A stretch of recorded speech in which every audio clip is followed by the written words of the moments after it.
Sri Namaha. Hari Om. Hare Rama, Rama Rama, Hare Hare. Hare Krishna, Krishna Krishna, Hare Hare. Page number 403 and 404. Give me to myself. A true devotee of God Parameshwara wants to do puja to the God. Then he gets a serious doubt. He asks God, Ishvara, I have a major doubt. When I pray to you, I feel somehow I am insulting you. Your feet encompass the whole world. How can I have the temerity to wash it with a spoonful of water? You are in the form of entire universe.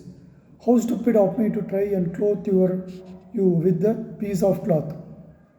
When I prostrate before you, since you are Sarvavyapi, meaning all permeating, wherever I extend my feet, you are there. In trying to show obeisance to you, I end up showing disrespect.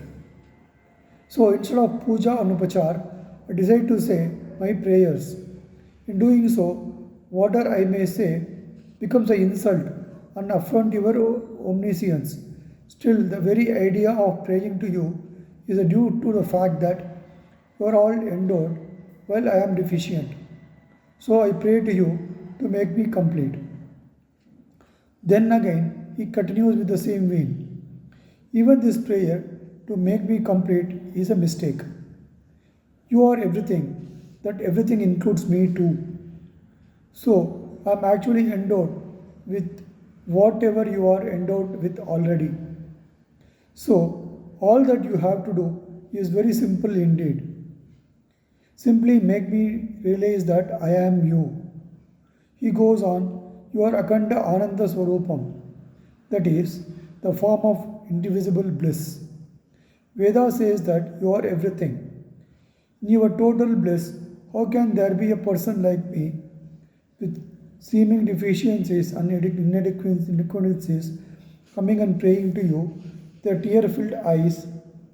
So, removing this seeming separateness, Vedas can be true only if you remove this anomaly of my separateness.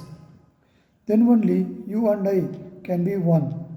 So I am not going to ask you, give me this or that material. I am going to ask to you, give yourself, give myself to me. Sri Sadashiva Samendral in Shiva Manasa Puja says the same thing. Mahyam Dehi Ta Cha Bhagavan Madhiyameva Swarupam Anandam, meaning, give me blissful self to me. Now we are all masquerading as something other than our real self. How much we agonize when separated from our near and dear ones.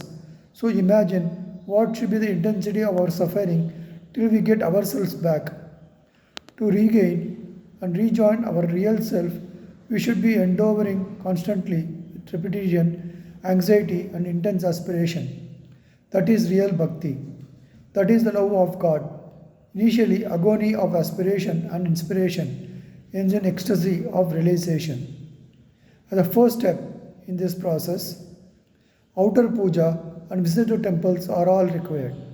People too involved in worldly affairs get acquainted with the divine inner self gradually by these measures. At this stage, we may not be able to fully realize that God is omniscience, and so not only in the puja room or in the sanctum sanctorum of the temple, but in all including ourselves. Thinking that God is only the main idol, even if we wipe out our hands in the pillar of the temple, it is not too great a sin. We start feeling the divine presence, at least in the main idol in the temple. Is it not so? This is better than the point of view of the agnostic. As we go along, we are certain to get the conviction experientially of God's immanence and omniscience. Note, KTSV adds, here I am reminded of two great ideas. Jesus Christ says, first seek the kingdom of heaven and everything else will be added unto you. Ramakrishna Paramahamsa says, to start on the journey is important.